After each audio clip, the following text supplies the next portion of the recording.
రెండు, నేను ఈ లేఖ అనేటటువంటిది రిలీజ్ అయిన తర్వాత ఎప్పుడు కేసీఆర్ గారికి కొంచెం ఇబ్బంది జరిగినా, అది కాళేశ్వరం కమిషన్కి వారి పిలుపుకొచ్చినా, 2 సార్లు వారు యశోద హాస్పిటల్కి వచ్చినా, నా చిన్న కొడుకు అమెరికాకి తీసుకెళ్లే సందర్భమైనా నేనే వారి దగ్గర పోయినా. నాకేం బేషనే ఉంటుంది, ఆయన మా నాన్న కదా.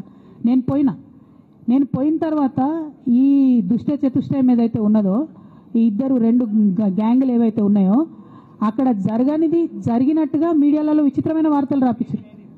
ఎంత ఘోరం అంటే, నేను నా కొడుకుని తీసుకపోతే నన్ను గన్మెన్లు రాలేదట. జరుగుతుంది అని ఎక్కడన్నట్ల. ఇటువంటివన్నీ మెయిన్ స్ట్రీమ్ పత్రికలు రాస్తాయి. మరి విచిత్రం నాకు అర్థం కాదు. మెయిన్ స్ట్రీమ్ పత్రికలు అనేటటువంటి ఇట్లాంటి వార్తలు మరి ఆడ ఎవరు లేని కూడా లేరు. ఎవరు చెప్పిరు, ఎందుకు రాపిచ్చిరు?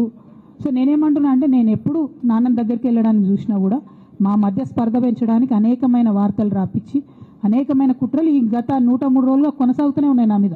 కానీ అంతకుముందు కూడా జరిగినాయనేదే నేను చెప్తున్నా.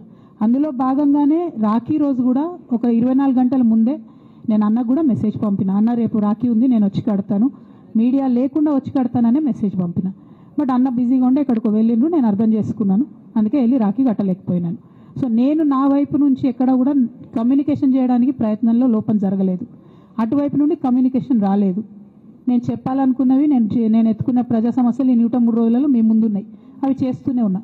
ఇక భవిష్యత్తుకు సంబంధించినటువంటి విషయం నేనేం ఆలోచించలేదు.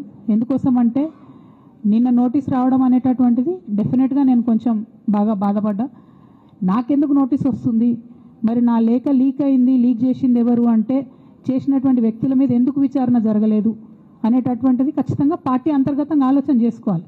అంటే నన్ను ఏం మాట్లాడకుండా నన్ను డైరెక్ట్గా ఉరిదీస్తారు. నేను ఎవరి మీద అయితే కంప్లైంట్ చేసినో కనీసం వాళ్ళను అడిగినరా, అడగలేదా, చర్యలు తీసుకున్నారా, తీసుకోలేదా, ఏమీ చెప్పకపోతే, ఆ మాత్రం అంతర్గత ప్రజాస్వామ్యం లేకపోతే బయట ప్రజలకు మనం ఏం చెప్తామన్నది నా ప్రశ్న.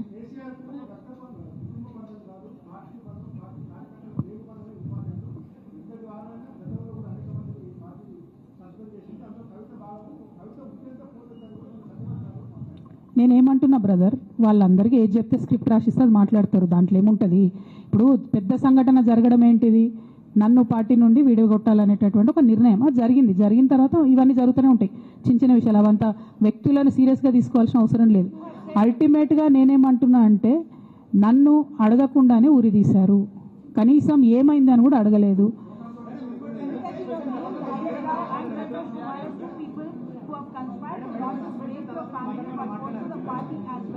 But this is also being portrayed as a succession battle, that your father actually chose your brother as a political heir, and that you want space in the political party as a leader, and that's the reason why you started making this kind of reverse. Madam నేనేమంటున్నా తీసాను madam, నేనేమంటున్నా అంటే,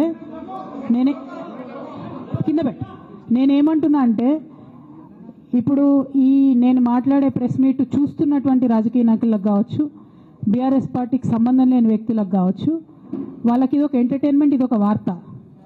కానీ నాకు నా life, మా BRS party కార్యకర్తలకు వాళ్ళ లైఫ్. సో నేను చాలా తీవ్రమైనటువంటి బాధలో గంభీరంగా ఉండి మాట్లాడేటటువంటి ప్రయత్నం చేస్తున్నాను.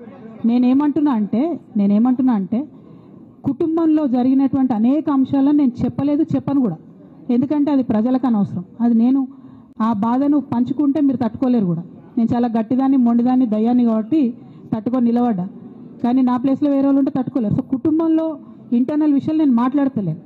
ఓన్లీ పొలిటికల్ ఇష్యూసే నేను మాట్లాడుతున్నా. పొలిటికల్గా నన్ను సైడ్ లైన్ చేసి, నన్ను సస్పెండ్ చేసి, పార్టీకి అనుక్షణం నష్టం చేస్తున్న ఆ 2 వ్యక్తులను, వారి గుంపును, వారి ముఠాను పార్టీ ఎట్లా మోస్తుంది అనేటటువంటిది నా ప్రశ్న. సరే, నిన్న మొన్న ఆ గుంపుకు సంబంధించిన వ్యక్తులు అన్ని చోట్ల నా ఫ్లెక్సీలు చింపేసి, నాకు దిష్టి బొమ్మలు, ఎక్కడ చచ్చిపోయింది ఆ ఉత్సాహం నేను అడుగుతా ఉన్నా. ఎందుకు చేయలే రేవంత్ రెడ్డి గారి దానాలు, దిష్టి బొమ్మలు ఎందుకు చేయలే? ఏం అండర్స్టాండింగ్ ఉంది మీకు? నా ప్రశ్న సింపుల్. నన్ను వ్యక్తిగతంగా ఏదో చేస్తారన్నది కాదు. నాకు నష్టం జరిగేదే లేదు. ఎందుకంటే ప్రజలు చూస్తున్నారు, ప్రజలు గమనిస్తున్నారు. తెలంగాణ ఆడబిడ్డలు తమ ఇంటి ఆడబిడ్డలుగా ఆదరించారు నన్ను.